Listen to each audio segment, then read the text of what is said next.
Assalamualaikum warahmatullahi wabarakatuh. Izin memperkenalkan diri, nama saya Liliana Gustiana dengan NPM 1811080428. Saya di sini dari jurusan Bimbingan Konseling Pendidikan Islam semester 5 kelas B. Jadi di sini saya akan menjelaskan tentang 10 faktor yang menjadi pertimbangan konseling multikultural. Nah, 10 faktor ini biasanya disingkat menjadi respectful. Nah, poin pertama yaitu yang akan saya jelaskan tentang religius dan spiritual. Religius spiritual identity ini biasanya disebut dengan istilah identitas keagamaan.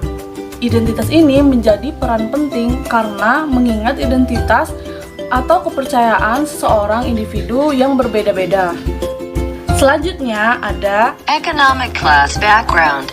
latar belakang kelas ekonomi menjadi pertimbangan dalam konseling multikultural karena latar belakang ekonomi berbeda-beda, ada dari kelas atas, kelas menengah, kelas bawah. Nah, faktor inilah yang kadang menjadi pertimbangan dalam konseling multikultural. Banyak juga konselor yang mengembangkan pandangan dan prasangka negatif tentang orang-orang yang berasal dari latar belakang ekonomi yang berbeda dari mereka. Selanjutnya ada Sexual identity.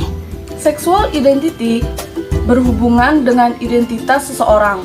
Sexual identity ini biasanya disebut juga dengan identitas gender. Identitas gender ini merujuk secara khusus pada perasaan subjek individu. Identitas ini juga dipengaruhi oleh peran yang tentu berbeda. Yang selanjutnya itu ada Psychology development. perkembangan psikologi. Yang kelima ada etnis atau identitas ras. Perbedaan psikologis yang luas biasanya ada di antara seseorang yang berasal dari kelompok etnis atau ras yang sama.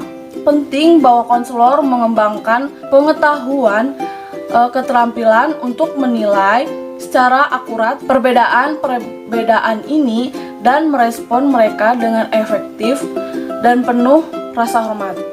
Yang keenam yaitu chronological disposition, disposisi kronologis. Dan yang selanjutnya ada trauma dan ancaman lain terhadap kesejahteraan pribadi seseorang menjadi salah satu pertimbangan konseling multikultural karena menekankan cara-cara sulit di mana situasi yang penuh tekanan menempatkan seseorang pada masalah psikologis.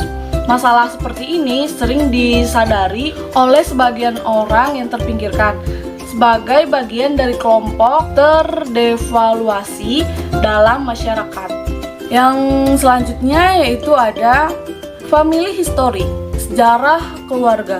Terkadang kita juga lebih sering memandang dari sejarah keluarga klien, apa termasuk keluarga yang baik atau tidak. Dan selanjutnya yaitu ada Unique physical characteristics. keunikan karakteristik psikis atau fisik ini menekankan pentingnya menjadi peka terhadap cara di mana gambar ideal masyarakat kita dari kecantikan fisik yang berdampak negatif terhadap perkembangan psikologis banyak individu. Dan yang terakhir adalah Language and location of residence which may affect the helping process. bahasa dan lokasi tempat tinggal yang dapat berdampak dalam proses layanannya. Ketika kita melakukan konseling dengan orang-orang yang wilayahnya geografis yang berbeda dari daerah mereka, termasuk daerah pedesaan, daerah perkotaan, dan pinggiran kota. Penting untuk kita mengetahui bias apa saja yang mungkin mereka kembangkan tentang orang dan lokasi tersebut. Nah, itu tadi pembahasan yang bisa saya sampaikan tentang respectful. Sekian dari saya. Terima kasih. Wassalamualaikum warahmatullahi wabarakatuh.